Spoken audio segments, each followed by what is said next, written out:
কাজ করতে ইচ্ছে করছে না, ভালো লাগছে না কোনো কিছুই, মোটিভেশন পাচ্ছ না, তাই তো? যে কোনো সোর্স থেকে, যে কোনো মোটিভেশনাল সোর্স থেকেও মোটিভেশন কিছুতেই আসছে না।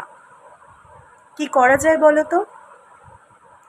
একটা কথা সবসময় মনে রেখো, কোনো কাজ যদি তুমি মন থেকে করতে চাও বা সেই কাজটা করার ধরো প্রয়োজন রয়েছে, কিন্তু কিছুতেই তুমি মোটিভেশন পাচ্ছ না, কোনো বন্ধুর কথায় নয়, কোনো প্রিয়জনের কথায় নয়, কোনো মোটিভেশনাল ভিডিও দেখেও নয়, তখন কেবলমাত্র একটা কাজ করো, কোনো মোটিভেশন ছাড়াই আগে অ্যাকশন নিয়ে নাও। সেই অ্যাকশন যখন তুমি নেবে, তখন সেই অ্যাকশন থেকে অটোমেটিক্যালি তুমি মোটিভেশন পাবে। সেই মোটিভেশন নিয়ে আবার তুমি অ্যাকশন করতে পারবে।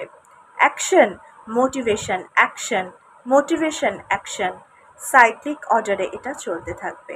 তাই যদি কোনো কাজ করার খুব প্রয়োজন হয় বা কাজটা করতে তোমার ভালো লাগে কিন্তু মনে হচ্ছে সঠিক মোটিভেশনের অভাবে তুমি কাজটা করতে পারছো না, তাহলে কোনো মোটিভেশনের অপেক্ষা না করে কাজটা শুরু করে দাও। কাজ করতে করতেই তুমি মোটিভেশন পাবে। সেই মোটিভেশন থেকে আরও ভালো করে তুমি কাজটা করতে পারবে। অ্যাকশন, মোটিভেশন, অ্যাকশন, মনে রেখো।